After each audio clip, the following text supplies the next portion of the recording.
Hi friends, पढ़ते जाओ में आपका स्वागत है। जैसा कि मैं पहले वीडियो में बता दिया हूँ कि धारा की परिभाषा, धारा घनत्व की परिभाषा, अपवाह वेग और धारा में संबंध, हमने आपको विभव बता दिया है, विभवांतर बता दिया और टर्मिनल विभवांतर बता दिया। ये सब पीछे वाले वीडियो में हमने आपको बता दिया है। अब आप एक फॉर्मूला जानते रहिए कि धारा और धारा घनत्व में संबंध जो होता है I बराबर NE/A/VD, जहाँ VD क्या है, अपवाह वेग है और I जो है धारा है। आज हम लोग क्या पढ़ेंगे? आज पढ़ेंगे प्रतिरोध क्या होता है, प्रतिरोध को किस तरह से हम जोड़ सकते हैं और जोड़ने के बाद फार्मूला क्या होता है। अब ये भी पढ़ेंगे हम कि विशिष्ट प्रतिरोध क्या होता है। ठीक है, सबसे पहले आप जानिए कि प्रतिरोध को प्रदर्शित किससे करते हैं। क्या करते हैं? प्रतिरोध को R से प्रदर्शित करते हैं, कैपिटल R से प्रदर्शित करते हैं। ठीक है, कोई पूछे प्रतिरोध को किससे प्रदर्शित करते हैं, तो प्रतिरोध को हम कैपिटल R से प्रदर्शित करते हैं। और ये जानिए कि प्रतिरोध का मात्रक जो होता है, प्रतिरोध का मात्रक होता है ओम होता है। ओम को इस तरह से प्रदर्शित करते हैं। ठीक है, प्रतिरोध का मात्रक क्या होता है? ओम होता है और हम ओम को इस तरह से बनाते हैं।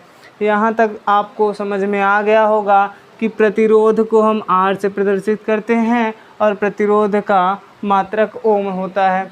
अब आप इतना जानिए, अगर मान लीजिए किसी चालक तार की लंबाई L है, ध्यान से देखिएगा, किसी चालक तार की लंबाई अगर स्मॉल L है, ठीक है, और उस चालक तार के अनुप्रस्थ परिच्छेद का क्षेत्रफल, अनुप्रस्थ परिच्छेद का क्षेत्रफल A है।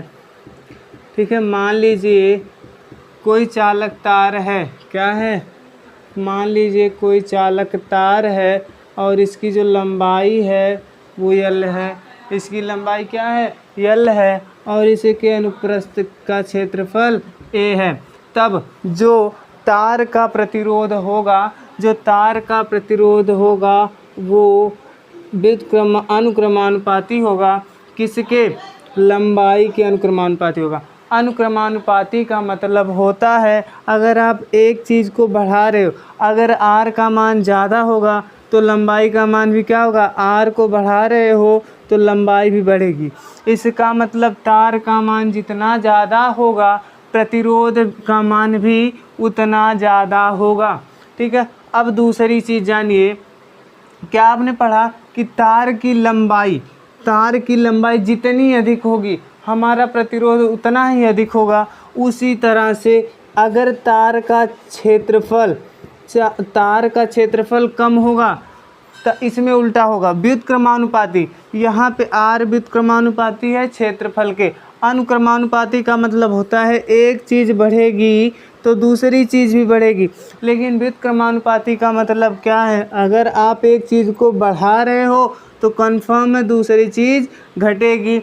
अब बताइए, अगर आप क्षेत्रफल ज़्यादा करोगे, A का मान ज़्यादा करोगे, क्या करोगे, A का मान ज़्यादा करोगे आप, तो कन्फर्म है कि आपके R का मान क्या होगा, कम होगा। अगर A का मान कम करोगे तो आपके R का मान क्या होगा, ज़्यादा होगा। क्या होगा?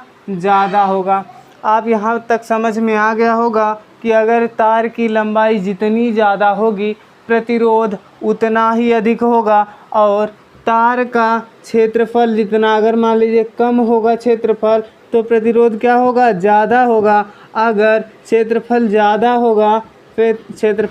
होगा तो प्रतिरोध क्या होगा, कम होगा। ठीक है, अब आप इसको मान लीजिए समीकरण 1 और इसको क्या मान लीजिए आप, समीकरण 2 मान लीजिए।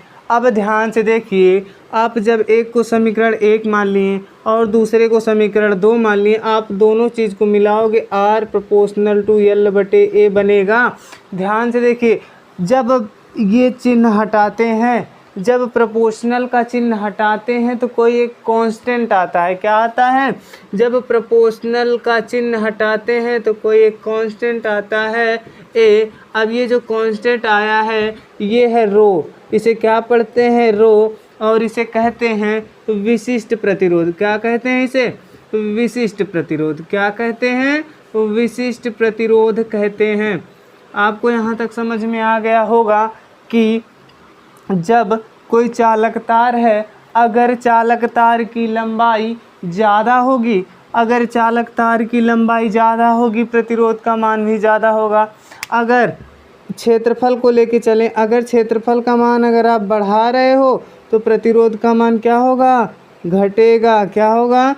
घटेगा। इसमें व्युत्क्रमानुपाती का मतलब एक चीज़ बढ़ेगी और एक चीज़ घटेगी। आप यहाँ तक आ गया। ये चीज़ क्या है? आपका ये फॉर्मूला है, R बराबर रो L बाई A होता है, जहाँ रो क्या है?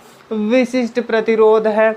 ठीक है, आपने अब पढ़ा R और विशिष्ट प्रतिरोध में संबंध। कोई पूछे R और रो या विशिष्ट प्रतिरोध में संबंध है ये, ठीक है, यहाँ तक आपको आ गया होगा। अब देखिए, अब यहाँ से R बराबर क्या मिला आपको? R बराबर मिला रो L बटे में A। अब बताइए, जब यहाँ से आप रो बराबर निकालेंगे, ये भागे में है, उधर जाएगा गुणे में हो जाएगा, और ये गुणे में इधर आएगा, भागे में हो जाएगा। रो बराबर आप लोगों ने क्या निकाल लिया? RA बटे में L, RA बटे में L। अब विशिष्ट प्रतिरोध का परिभाषा कैसे बताओगे आप? विशिष्ट प्रतिरोध की परिभाषा कैसे बताओगे? अब ध्यान से देखिए, अगर आप इसमें A का मान 1 मीटर स्क्वायर कर दे रहे हो, क्या कर दे रहे हो? 1 मीटर स्क्वायर कर दे रहे हो, और L का मान 1 मीटर कर दे रहे हो। ध्यान से देखिएगा, अगर आप L और A का मान 1 कर दिए तो आपका रो किसके बराबर हो गया? R, क्योंकि बाकी सब क्या हो गया? 1 हो गया। तब आप कहोगे एकांक, क्या कहोगे? 1 मीटर लंबाई के चालक तार का क्षेत्रफल। क्या कहोगे? 1 मीटर लंबाई के चालक तार का क्षेत्रफल। क्या कहोगे? 1 मीटर लंबाई के चालक तार का क्षेत्रफल। 1 मीटर लंबाई के चालक तार का क्षेत्रफल 1 मीटर स्क्वायर हो, 1 मीटर स्क्वायर हो, तो जो चालक तार का प्रतिरोध होगा, तो चालक तार का प्रतिरोध